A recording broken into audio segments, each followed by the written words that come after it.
the very bad part of it is that no country in the world, no company in the world that is into proper businesses who want to invest in a country where they are not sure that citizens' rights are protected. Many of the multinationals that have their base in the United States and the UK are also interested in the human rights situations of the countries they work in, because they are shareholders at home are interested in all of those. It could get to the point where they will blacklist companies, blacklist products, and ask that, no, we don't want to patronize your companies because you do businesses in such places. Guys, Tinubu government fires back at President Trump over the designation of Nigeria as a country of a particular concern. Over the claim of Christian genocide, Tinubu has debunked all, saying that Trump claims is not pure, that it is not true. This one not be by debunking, because Nigerians are very good at debunking. This one is not by denying everything, but it's for them to act fast, because I'm seeing trouble ahead. What I'm seeing in future now, I'm seeing trouble and problem ahead. Nigerian government should act fast, because even though we still need Trump to interfere for us, we are still in problem. Now we citizens go suffer am. If we really allow Trump to interfere in this problem, no matter it's going to help Nigeria, yes, to an extent, but you know these people don't give anything for nothing. They always pay for. We are going to always pay for anything they will give us. We go pay. They don't give anything for nothing. They don't give anything for nothing. We must pay, direct or indirect. So this thing where Nigerians, because I see Nigerians are now praising President Trump. So federal government has failed us. Federal government has failed us. President Trump. Now we go see suffer am. Now we go see suffer am, because it's going to bring more suffering to us. Our naira go come down. Even in terms of goods, it go come down. Our oil, this thing, they will not patronize us again. In a lot of places, in a lot of things, we are going to suffer it. Nigerians, we are going to not even Tinubu them go suffer it, because Tinubu is already made. He's already made. All in families there abroad.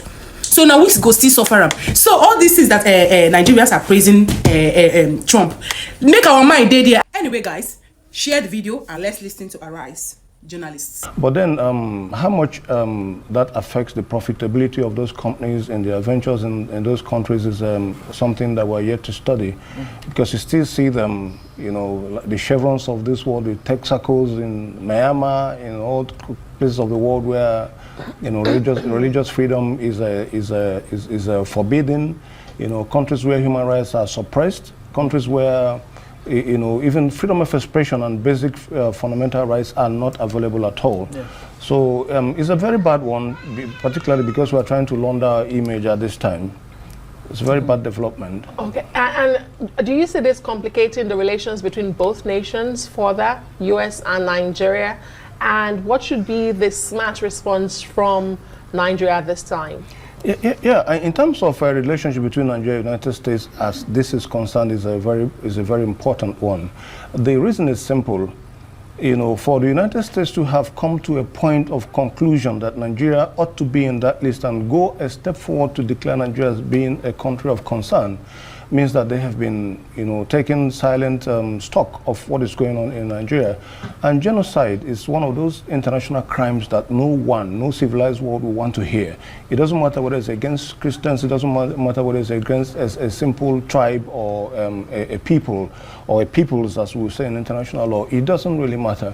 So I think the smart thing that Nigeria needs to do is that if you have taken a look at this allegation, because it's been there over time. There's so much complaints about how Christians are being treated in Nigeria. One of the biggest pointers, one of the biggest black points is that the government is not doing anything about it. So churches are destroyed, you know, people, communities are sacked, and we hear the rumor that there are predominantly Christian communities, particularly in the Plateau State area, on that middle of the part of the middle belt. Not central. Yes, and nothing happens. Communities are sacked and it feels like nothing happened. Thousands of people are buried. Nobody cares. Not even government officials go to say, oh, this is bad. And the much they do is just condemn it on TV. And the same thing happens the next day, and it goes on like business as usual.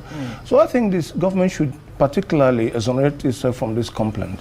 That's the smartest way. But has the Nigerian government done a good job of it when it pushes back and says, look, this is not, don't give this a religious slant, that every Nigerian, whatever the religious hue is, has been a victim at the receiving end of the, you know, violence, terrorism and all of that in Nigeria.